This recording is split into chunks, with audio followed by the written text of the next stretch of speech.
기도드리겠습니다. 하나님, 부족한 종을 주님의 거룩한 교회, 주님의 꼭 필요하고 쓰시기에 가장 합당한 그릇으로 쓰임받으며 하나님께 영광 돌리는 삼창교회 재직들에게 주의 말씀 증거할 수 있는 은혜를 베푸시고 기회를 주신 하나님 감사하옵나이다. 아멘. 하나님이 말씀하시고자 하는 것을 말씀할 수 있도록 종에게 지혜를 주시고 성령으로 충만케 하여 주옵소서. 아멘. 하나님이 친히 주장하여 주시고 풍성한 은혜와 복을 허락하여 주옵소서. 아멘. 시종을 주님께 의탁하오며 우리 구주 예수 이름으로 기도하옵나이다. 아멘.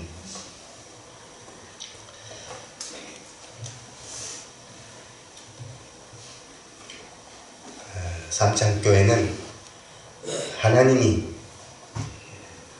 찬송 중에 거하시고 또 감사하는 마음 중심에 거하시고 그래서 사랑하는 제익들의 심령 속에 풍성하게 역사하시는 교회와 또 재직들을 만나볼 수 있도록 은혜 베푸신 하나님 찬양합니다. 늘 가까이서 우리 조 목사님 존경하고 또 사랑하는 그런 목사님, 정말 여러분들은 큰 은혜와 복을 받고 있음을 믿습니다. 감사를 드립니다. 재직이라고 할 때 가끔 재직 그러니까 어떤 사람들은 있을죄를 써가지고 직분이 있는 사람들을 재직이라 한다 이렇게 말을 하는 사람도 있는데 그런 재직이 아니지요. 제자는 여러분들이 각각 받은 은사대로 주의 직분을 맡은 그런 사람들을 재직이라고 말하지요. 그래서 하나님의 선한 청직이라고 또 성경은 그렇게 말하기도 합니다. 그래서 오늘은 선한 하나님의 청지기의 그 모습을 우리가 살펴보면서 예수님은 선한 목자이시고 또 선한 목자이신 예수님이 재직들을 목사님을 목자라고 하시기도 하지만은 재직들한테도 목자라고 해요. 왜 그럴까요? 양을 맡기셨기 때문에. 그러니까 우리들은 주님의 양인과 동시에 주님으로부터 양을 먹여라고 하는 이 맡은 목자인 것입니다. 그러니까 목자인 우리는 양을 돌보고 먹여야 돼요. 이 재직은 부지런히 이 사명을 감당을 해야 돼요. 가끔 성도들이 양의 입장만 생각하고 자꾸 꼴만 찾고 물만 찾고 왜 좋은 곳으로 꼴을 안 인도하지 않는가, 그것만 생각하고 때에 따라서는 원망하고 불평하려고 하는 양들이 가끔 있어요. 근데 예수님은 그렇게 말씀했어요. 어느 때까지 어린아이 노릇 하려고 하느냐? 그렇잖아요.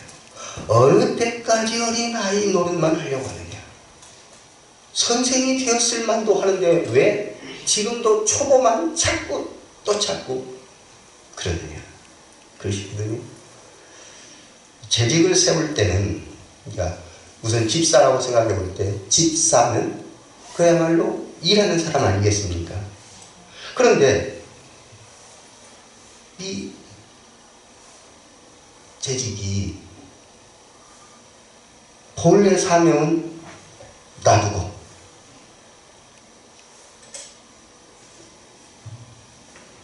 자꾸 다른 방향으로만 나가려고 하면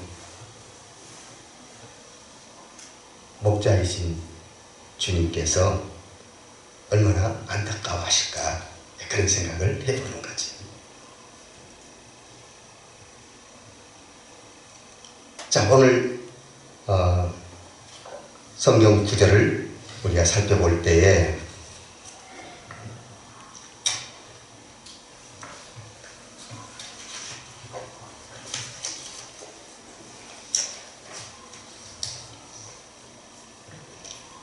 다같이 베드로전서 4장 7절 말씀을 읽도록 하겠습니다. 베드로전서 4장 7절입니다. 시작. 만물의 마지막이 가까이 왔으니 그러므로 너희는 정신을 차리고 근신하여 기도하라. 자, 여기서 잘 보세요. 만물의 마지막이 가까웠으니. 만물의 마지막이 언제지요? 예수님 2000년 전에 만물의 마지막이 가까웠다고 했는데, 그때가 만물의 마지막이, 예, 지금이 만물의 마지막이에요. 앞으로 만물의 마지막이 어느 때? 예, 이렇게 잘라서 생각해 보면 옛날 2000년 전에부터 점점 가까워 오고 있는 것은 사실이죠. 저 높은 우주에 천국을 만들고 주 믿는 사람 자들을 오라 하시네. 주 언제 오실지 아무도 모르나 날마다 점점 가까워 오죠. 가까워 오는데 2000년 전에도 가깝고 지금도 가깝고 점점 더 가깝다 그 말이죠. 그럼 여기서 만물의 마지막에 가까웠으니라고 하는 것은 현대를 말하는 것입니다. 지금 현대. 현대는 얼마나 스피드하든지 정신 못 차린다니까요. 그렇잖아요. 그래서 정신 차리라고 하는 거예요. TV에 정신 팔리고 스마트폰에 정신 팔리고 뭐 놀이에 정신 팔리고 게임 뭐 얼마나 우리 눈이 그냥 휘둥휘둥 돌아갈 수 있는 지금 상황 아니에요. 그런 데다가 시간 뺏겨버린 사람이 기도할 시간이 있겠어요? 없다고 말이죠. 그러니 정신을 차려야 기도한다. 보세요. 정신을 차려라 말했잖아요. 만물의 마지막에 가까웠으니 그러므로 너희는 정신을 차리고 근신하여 기도하라. 그러니까 중요한 것은 정신 차리고 근신해서 하는 것이 뭘 하라고요? 기도하라. 오늘 현대 이 시대에 사는 2018년 이 시대를 사는 여러분과 저는 정신 차려야 될 것입니다. 그리고 근신해야 될 것입니다. 뭐 하기 위해서 정신 차리고 근신하라고요? 기도하기 위해서. 기도하기 위해서 우리는 정신 차리고 근신해야 합니다. 그러면 근신하라는 말은 무슨 말일까요? 무엇이 근신하는 것일까요?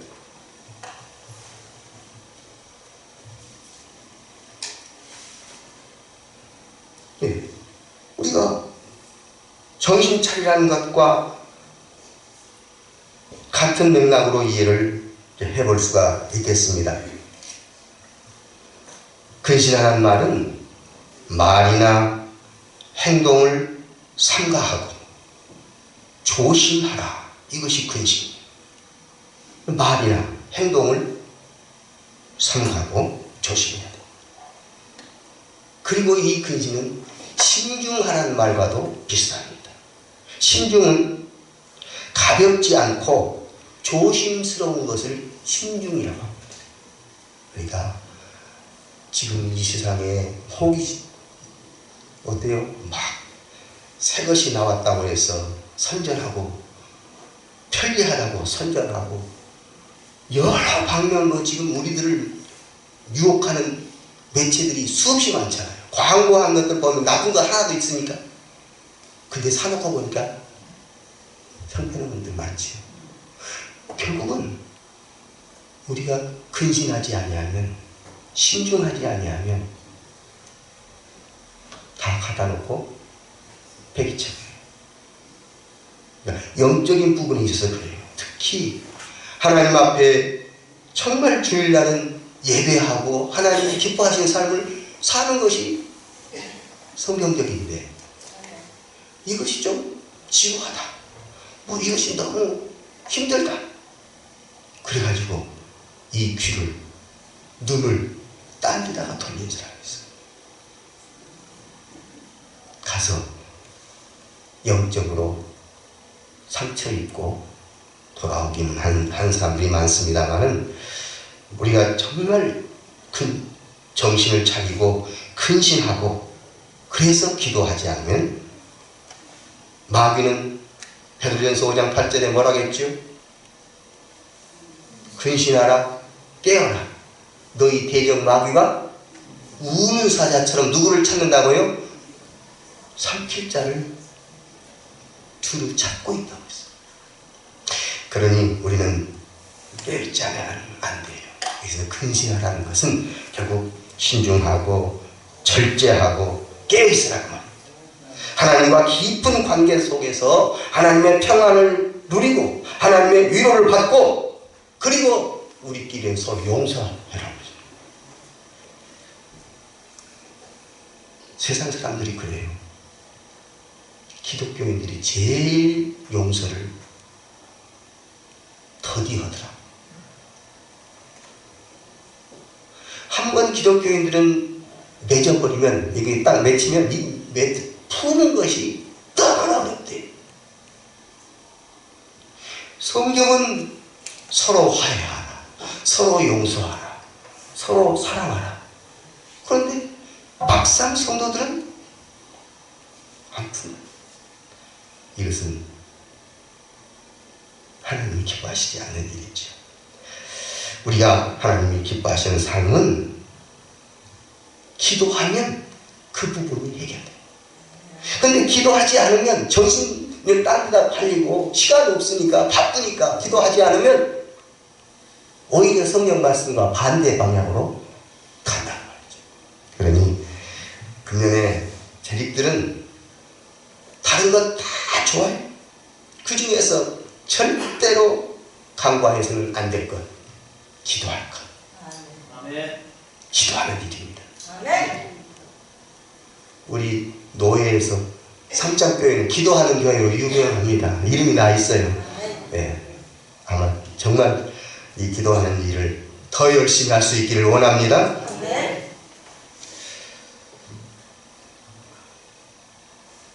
그 다음에 우리가 용서에 대해서도 화해에 대해서도 정말 실천의 삶을 살아야 돼요. 크리스찬들이요, 손해를 때로는 봐도 주님을 위해서 손해본다면 괜찮아요. 주님의 뜻대로 하는 근심은 좋은 거예요. 주님을 위해서 내가 손해보는 것은 괜찮아요. 근데 주님을 위해서 손해까지도 안 보려고 하기 때문에 갈등이 깊어지고 그 갈등을 해결하기가 어렵지 않습니까? 이런 이야기 아마 목사님을 통해서 들으셨을지 모르겠습니다만은 저기 칠레하고 남아메리카, 칠레하고 아르헨티나하고 이 분계, 전쟁, 자꾸 서로 국경 쟁탈전을 돌리고 싸움을 계속 하다가 우리 이러지 말고 예수님의 사랑으로 우리 두 나라가 좀 화해하면 어떻겠느냐. 그래서 서로 기도하면서 정말 양국 정상들이 만나고 기독 종교인들이 만나고 해가지고 1904년도에 우리 화해한 기념으로 예수 그리스도의 상을 이 국경 안데스 3,832m 그 높은 고지에다가 예수님의 상을 세우기로 했습니다. 그래서 드디어 이제 우리 국경 분쟁 종식이다. 그래서 기념물을 예수님의 상을 세우기로 하고 너무 좋아했어요. 그래가지고 예수님의 상을 국경에다가 딱 세웠는데 지금까지는 화해하자고 세워놓은 그 예수님의 상 때문에 또 분쟁이 생긴 거예요. 왜 그러냐? 이 예수님의 상은 아르헨티나를 향하여 있고 칠레를 향해서 등을 예수님이 돌리고 있다는 거예요. 그러니까 칠레 사람들이 아르헨티나만 예수님이 축복하고 우리는 축복하지 않는 그런 예수님이 되어버렸다고. 그래가지고 아르헨티나를 향해서 막 또 전쟁을 시작한 거예요. 그러니까 한 기자가 예수님이 아르헨티나를 향하여서 바라고 있는 것은 아르헨티나가 예수님의 사랑과 권능이 더 필요해서 아르헨티나를 향하여 있는 것 아니겠느냐. 칠레 사람들이요, 여러분들이 아르헨티나를 축복하고 사랑하는 마음을 예수님과 같이 가지면 어떠겠느냐. 그러니까 칠레 사람들이 그때야 마음이 녹기를 시작한 것입니다. 그렇지, 우리가 아르헨티나와 화해하자고 해서 만들어놓은 예수님 상인데 예수님이 아르헨티나를 향해서 축복한다면 우리도 같이 기뻐해야 될 거 아니냐. 그래가지고 비로소 다시 화해해가지고 1904년도에 3월에 그것을 세워놔가지고 지금 100년 이상 흘러오는데 지금까지 분쟁 없이 잘 지내온다는 사실입니다. 오늘 많은 기독교인들이 서로 사랑한다고 하면서 어느 순간 자기에게 조금 불리한 것 같으면 돌아져가지고 상처 주고. 사람이요, 상처를 주면 그 상처가 얼마나 가슴 아프게 하는지, 결국 그 상처 때문에 우울하고 그 상처가 결국 심령을 썩게 만드는 거죠. 그래서 쓴뿌리를 제거하라고 말씀하신 것입니다. 오늘 저희들 마음속에 주님이 심어놓지 않는 쓴뿌리 누가 심어놨을까요? 마귀가 심어놓은 거죠. 주님이 심어놓은 것은 사랑과 희락과 화평과 오래 참음과 자유비와 양성과 충성과 온유와 절제입니다. 근데 쓴뿌리는 누가 심었을까요? 마귀가 심었어요. 이 쓴뿌리를 제거해야 됩니다.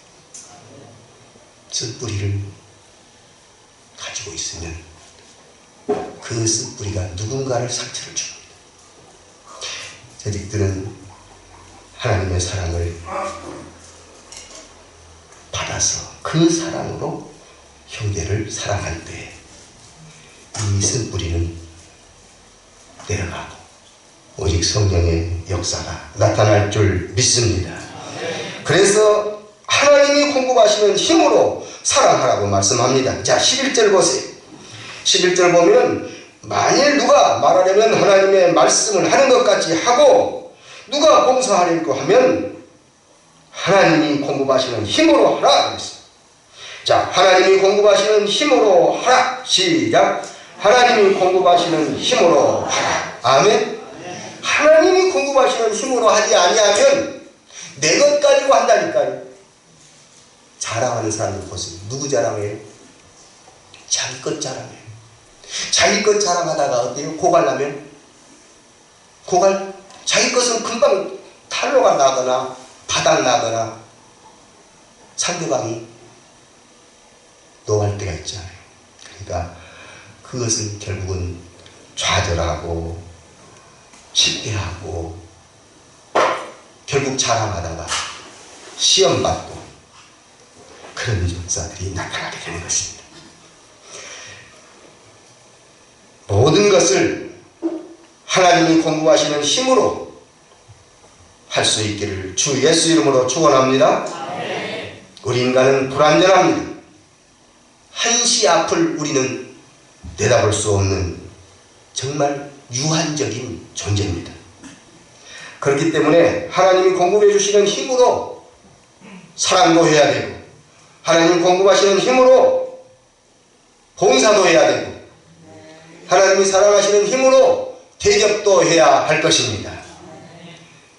8절에서 10절까지 속에 서로란 말이 몇 번 나오는지 찾아보시기 바랍니다. 8절에서 10절까지 몇 번 나와요? 예, 3번 나오죠? 자, 어떻게 3번 나옵니까? 서로 사랑하라. 그 다음, 서로 대접하라. 그 다음, 서로 봉사하라. 우리 재직들이 금년에 이제 앞으로 뭐 해야 할 또 이것도 해야 되고 또 이것도 해야 되고 많이 있을 거예요. 그러나 지금 첫 달 재직건신 예배를 드리면서 재직들이 금년에 이것만은 꼭 해야겠구나 명심하십시다. 3가지. 첫째, 서로 사랑하라. 둘째, 서로 대접하라. 셋째, 서로 봉사하라. 자, 3가지. 시작. 서로 사랑하라. 서로 대접하라. 서로 봉사하라. 아멘. 이 말을 뭐 그동안 신앙생활을 특히 재직되신 분들은 몇 번이나 들어왔고 또 들어왔고 들어왔을 겁니다. 그러나 내가 어느 정도 실천하고 있는지 점검하시기 바랍니다. 실천해야 되겠습니다. 여기서 서로란 말을 썼어요. 왜 서로란 말을 썼을까요? 사랑은 혼자 할 수 없습니다. 상대가 있어야 됩니다. 서로 사랑해야 됩니다. 대접도 혼자 대접하는 거 아닙니다. 상대방에게 대접하는 것입니다. 서로 대접하라. 봉사도 혼자 봉사하는 거 아닙니다. 서로 봉사하는 것입니다. 우리는 서로 사랑하고 서로 대접하고 서로 봉사하는 일을 실천에 옮길 수 있기를 원합니다. 반드시 실천에 옮기는 자에게 하나님이 어때요? 상을 예비해 놓으신다고 했어요. 다른 것에는요 하나님이 상을 말씀할 때가 많이 있지만 특별히 말씀하실 때는 요 사랑과 대접과 봉사할 때는 하나님이 상을 예비해 왔다고 해요. 하나님이 주신 상, 예비한 상 누릴 수 있기를 원합니다. 자, 그래서 우리의 삶 속에서 진정한 사랑의 마음을 가지고 이게 성령 안에서 이 사랑과 대접과 봉사가 서로 이루어질 때에 아마 삼창교회 현재 이 사랑의 도가니가 몇 배로 뜨거운 도가니가 될 줄로 믿습니다. 사랑을 하되 하는 둥 마는 둥 하지 말라고 했어요. 어떻게 하라고 했죠? 자, 몇 절이죠? 8절 시작. 무엇보다도 뜨겁게 서로 사랑할지니 사랑은 허다한 죄를 덮느니라. 아멘. 어떻게 사랑하라고요? 뜨겁게도 어떻게 표현할까요? 뜨겁게 해야 되겠지 않겠어요? 자, 사랑을 어떻게 하자고요? 뜨겁게 해서. 사실 뜨겁게는요, 못 견딜 정도로 뜨거운 거예요. 그러시죠? 그러나 여기서 사람이 뜨겁게 하는 것은 못 견딜 정도가 아니에요. 더 뜨겁게 해달라는 거예요. 이 사람은. 우리 말 가운데 과유불급이라는 말이 있죠. 과하면 없는 것만 또 못한다. 그러니까 과해서는 안 된다. 지나쳐서는 안 된다. 그런데 성경은 지나칠수록 좋다. 그런 것들이 많이 있어요. 무엇이? 첫째, 사랑은 지나칠수록 좋아요. 뜨겁게 사랑을 좋아해요. 사랑은 하면 할수록 더 좋아요. 하나님의 법칙은요, 풍요의 법칙이에요. 믿음 위에 믿음, 사랑 위에 사랑, 영광 위에 영광, 은혜 위에 은혜. 하나님의 사랑은, 하나님의 은혜는, 하나님의 능력은 그렇습니다. 그러므로 우리는 뜨겁게 사랑을 하되 뜨겁게 사랑할 줄 알아야 됩니다. 자, 그래서 우리는 이제 하나님은 완전하신 분이시기 때문에 하나님의 공급하심을 믿고 하나님을 의지하고 살아간다면 하나님께서 여러분과 저의 삶을 책임져 주실 줄로 확신합니다. 왜요? 하나님은 완전하신 분으로서 우리의 필요를 아시고 채워주시고, 빌보서 4장 19절에 뭐라 했지요? 나의 하나님이 그리스도 예수 안에서 그 영광 가운데 그 풍성한 대로 너희 모든 쓸 것을 채우시리라. 할렐루야. 하나님의 영광 가운데 그 풍성한 대로 너희 모든 쓸 것을 채우시리라. 오늘 여러분과 저의 모든 필요를 하나님이 채우실 수 있기를 원합니다. 하나님이 채우실 수 있도록 맡기시기 바랍니다. 고린도후서 9장도 보면 그렇잖아요. 우리에게 모든 것이 넉넉하여 모든 필요를 하나님이 채워주시겠다고 약속하셨잖아요. 하나님이 하나님의 뜻대로, 하나님의 방법대로 역사하시고 인도하셔서 풍성한 재직들 될 수 있기를 주의 이름으로 축원합니다. 이제 우리 청지기로서 재직들은 몇 가지 의식을 가지고 살아야 되겠습니다. 아무렇게나 살아서는 안 됩니다. 우리는 누굽니까? 우리를 지으신 분이 누구지요? 예. 시편 100편을 한번 다 찾아보십시다. 시편 100편입니다.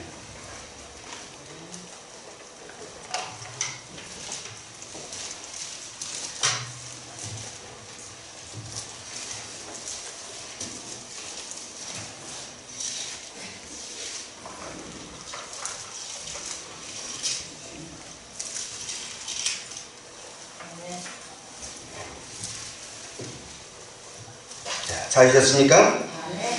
자, 2절 말씀을 같이 읽읍시다. 시작.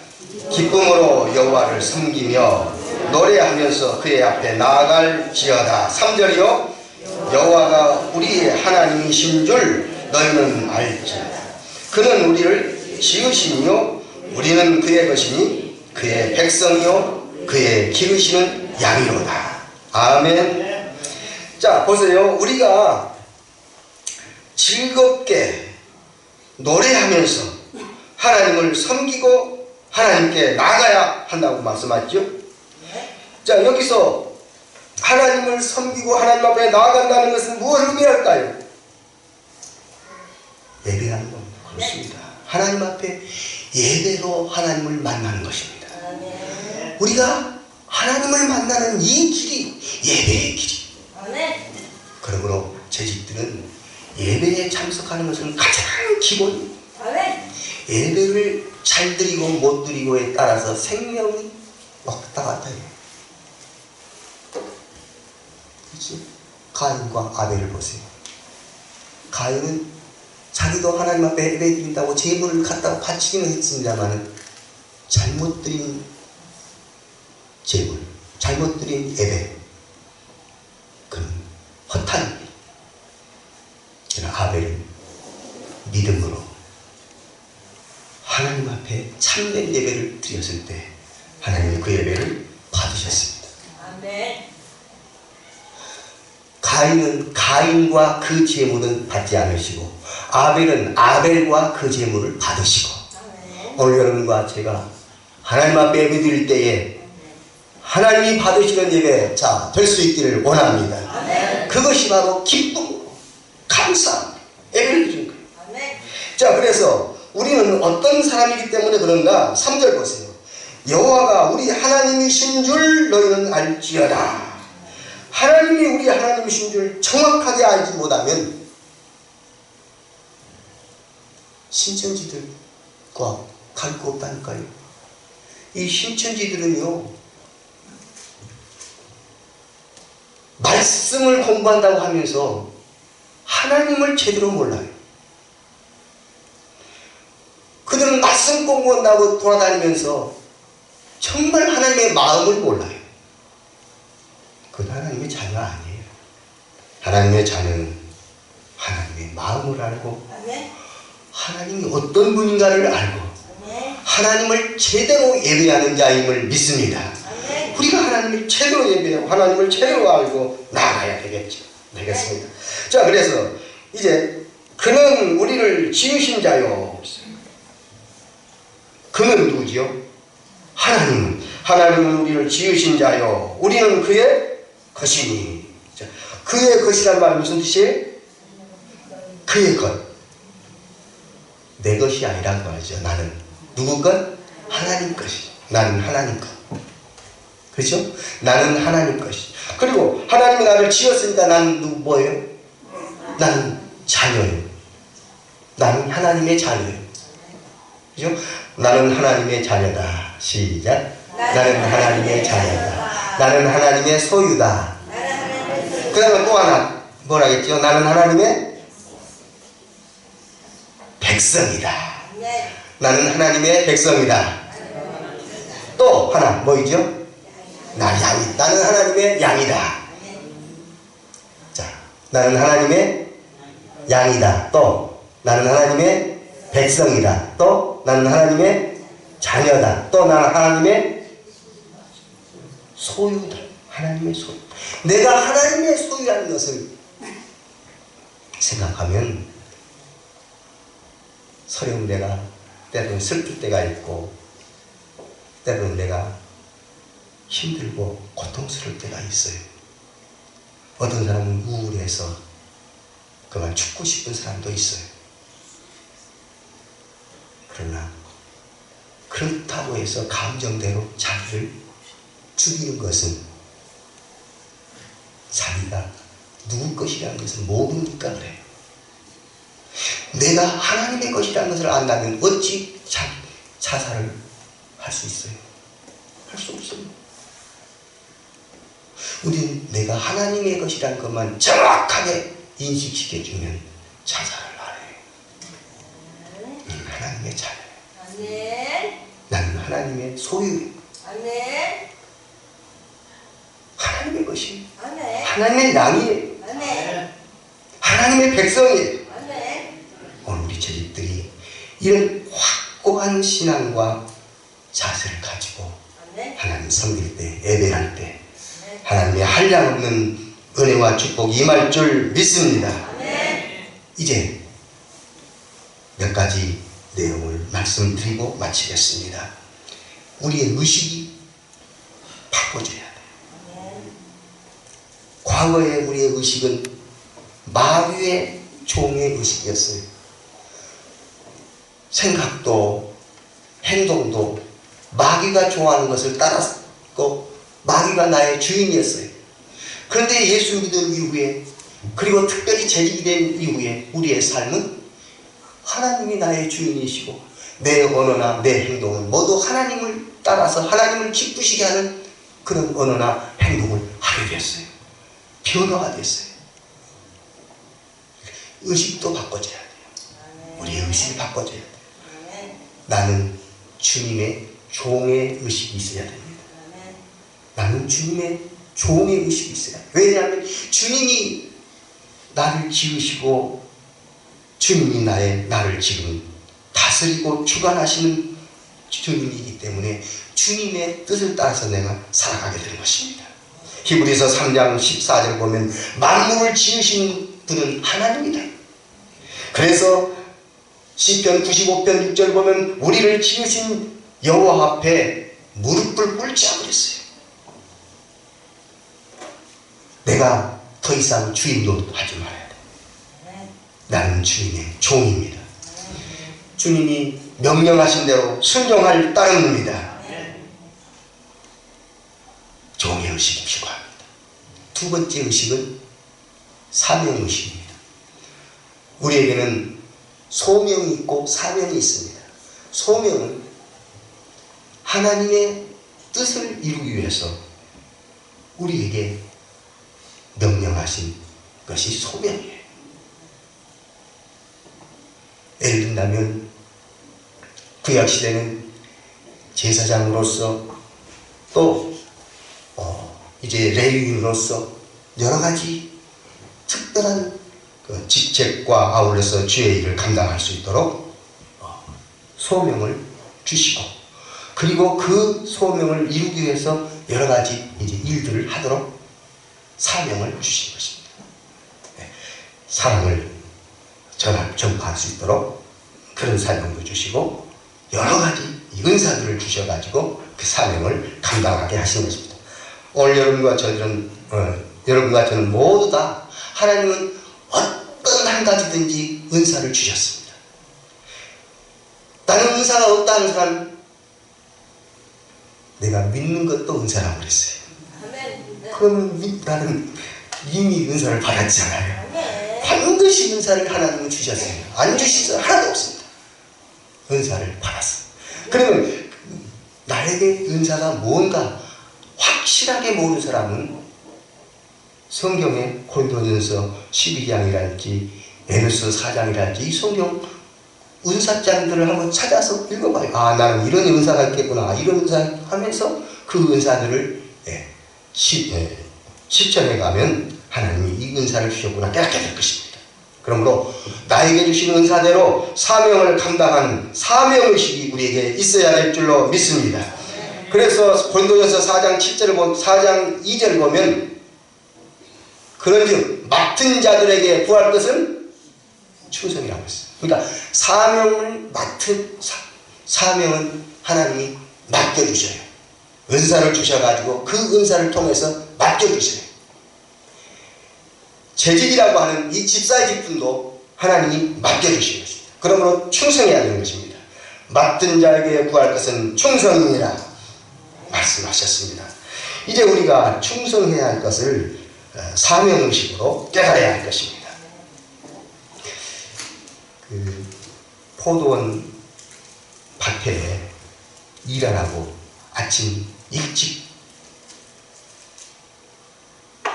한 달러도 주겠다고 가서 일하라고 한 사람, 그 다음에 뭐 점심, 그 다음에 뭐 오후 몇 시, 그 다음 맨 마지막 오후 5시에 가서 일하라. 다 각각 얼마 약속을 했어요? 한 달란트씩 약속을 했어요. 그리고 가서 일을 했어요. 맨 마지막에 오후 5시에서 들어간 사람은 몇 시간 일해요? 1시간 일해요. 다른 사람들은 뭐 7, 8시간, 뭐 10시간까지 일하는 사람도 있고 1시간 일하는 사람. 그럼 마지막에 돌을 들 때 맨 마지막에 와서 일한 사람한테 한 달란트 딱 주니까 처음에 와서 일한 사람 생각에 어때요? 나는 한 10달란트나 줄란가? 나는 한 5달란트나 줄란가? 기대가 부풀었어요. 그 다음 사람 한 달란트, 그 다음 사람 한 달란트, 맨 처음 온 사람한테도 한 달란트. 그러니까 처음 온 사람들이 몰랐어. 그럴 수 없어. 불공평하다. 근데 누가 불공평합니까? 주인은 한 달란트 주기로 약속을 했어요. 주인의 뜻대로 주는 거예요. 그런데 중요한 것은 여기서요, 우리 재직들이 조심해야 됩니다.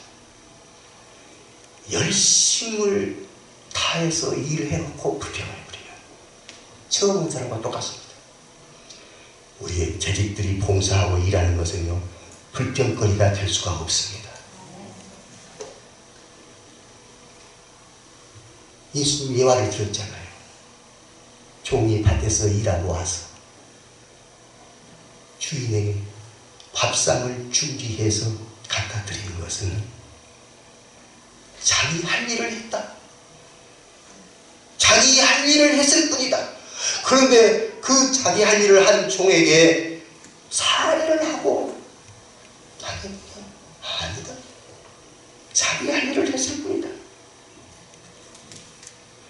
오늘 여러분과 제가 우리가 할 일을 할 뿐이라는 확신을 가지고 일할 수 있기를 원합니다. 칭찬과 상은 하나님으로부터 받아야지 사람에게 기대해서는 안 됩니다. 물론 나름대로 정한 상은 있을 수 있으려니 모르겠습니다. 그러나 그런 상까지도 우리는 기대하지 말고 나에게 있어 상은 오직 하나님이 주시는 상만 바라봐야 할 걸 믿습니다. 그래야 하나님이 우리에게 주시는 은혜가 너무 커요. 하나님의 은혜로 우리가 나아가야지. 그래서 맨 마지막에 1시간 일한 사람은 어떻게 일했겠습니까? 아마 모르면 모르지, 아니 이제 1시간만 지나면 자기 그날 꽁치는 날 아니에요. 처자도 또 있어야 되고 밥을 먹여야 되고 그러는데 누가 아무도 나를 부르는 사람 없어. 하루 종일 공치고 있다가 1시간 남겨두고 가서 일을 하겠습니다. 얼마나 부지런 일이겠어요. 오늘 재직들은 마지막 1시간 남겨놓고 포도원에 들여보낸 사람처럼 일할 수 있기를 원합니다. 그렇게 일하는 사람에게 한 달란트가 은혜가 되는 것입니다. 이 한 달란트가 얼마나 소중한지 몰라요. 하나님은 이렇게 여러분과 저를 주의 일을 맡겨주시고 이 사명을 갖게 하시고 이 사명의식을 가지고 살아가면 불평이 없어요. 원망이 없어요. 오히려 기쁨과 감사가 넘치는 것입니다. 어느 가난한 노부부가 살고 있었습니다. 병고에 시달리면서도 그러나 행복했어요.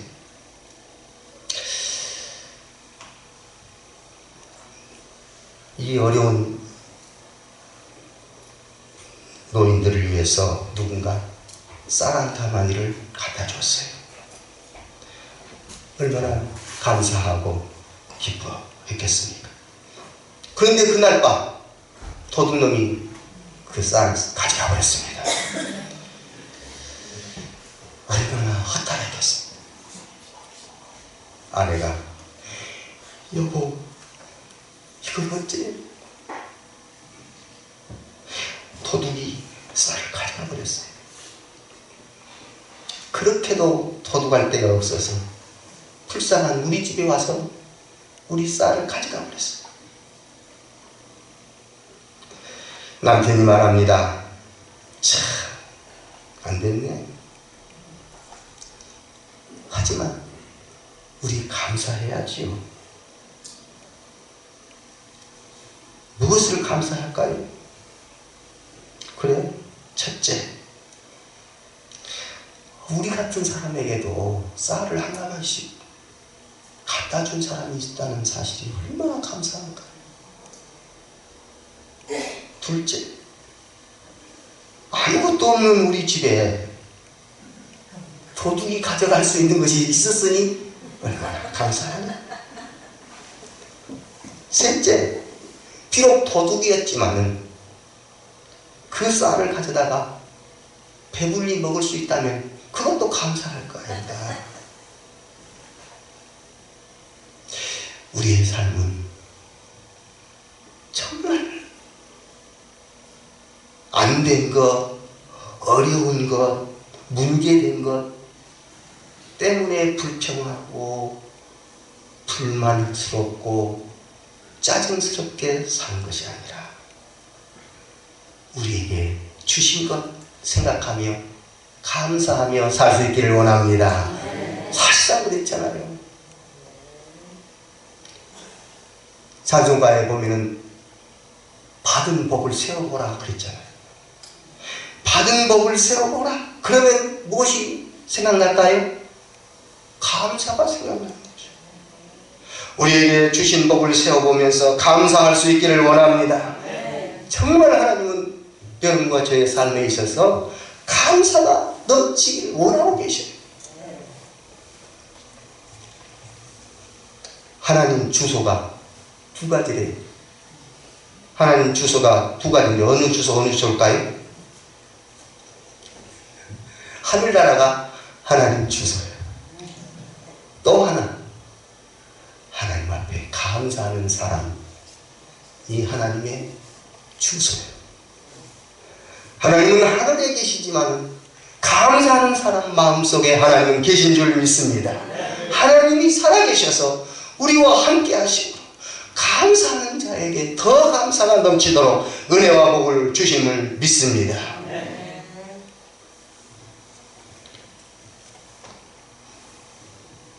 가수 션과 정혜영, 이 부부는 정말 행복하게 감사하며 살아가는 젊은 부부지요. 그는 많은 입양아를 함께 생활하기도 하고 또 많은 아이들을 돕는 그런 일을 하고 많은 사람들에게 귀감이 되는 부부입니다. 당신 가정은 왜 이렇게 행복한가? 서로 단점이 없는가? 했을 때 아니 단점 없는 사람이 어디 있습니까? 우리 부부요? 단점이 많아요? 그런데요 단점보다도 장점이 훨씬 많아요. 그래서 우리는 단점은 말하지 않아요. 단점을 만약 말했다면 얼마나 상처를 받게요.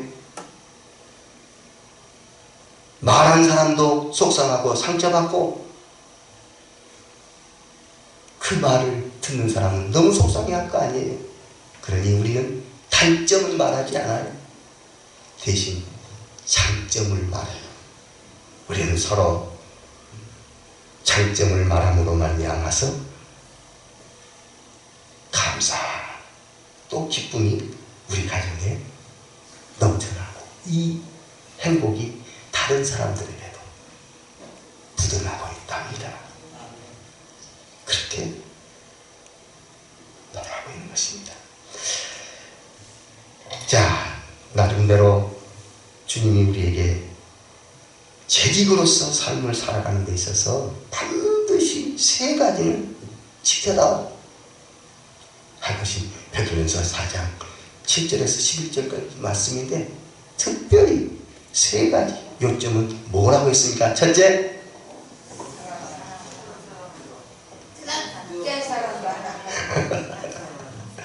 세 가지. 첫째, 둘째, 셋째. 자, 또한 또 세 가지를 우리가 다시 살펴보면 7절, 8절, 10절에서 처음에 말했던 세 가지를 말하면 무엇일까요? 첫째, 기도해라. 기도하라. 둘째, 뜨겁게 사랑하라.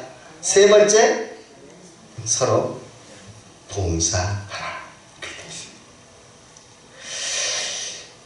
그러니까 이 삶은 우리 머릿속에서 잊어서는 안 돼. 아까 이제 헷갈려서 지금 이야기가 됐지만은 그 의식 속에서, 우리의 의식 속에서 이 세 가지는 막 머리에 꽉 넣어놓읍시다. 기도, 사랑, 봉사. 우리가 하나님 앞에 기도하는 것, 정신 차려야 된다는 것. 그리고 사랑을 하되 뜨겁게 해야 된다는 사실. 그리고 봉사하되 하나님께 받은 것으로 하라. 대개 하나님께 받은 것으로 하지 아니하니까, 자기 것으로 하니까 힘들고, 자기 것으로 하니까 자기 뜻대로 안 되면 원망하고 불평하고. 대개 봉사하는 사람들이요, 시험에 많이 걸려요. 봉사하는 사람들이 왜 시험에 걸린다고요?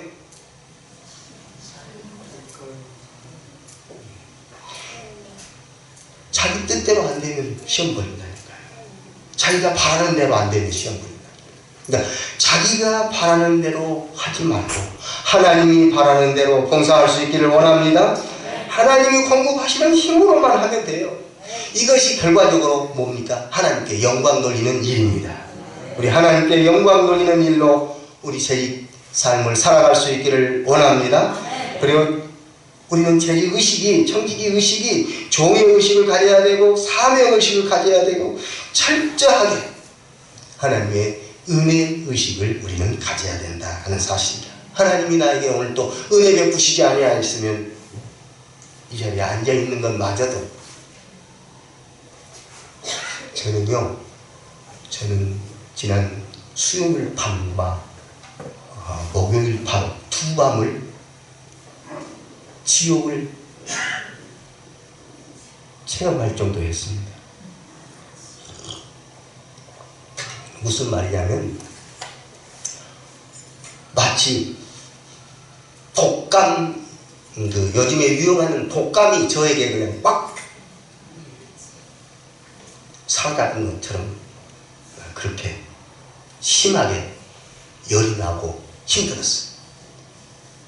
그런데 하나님이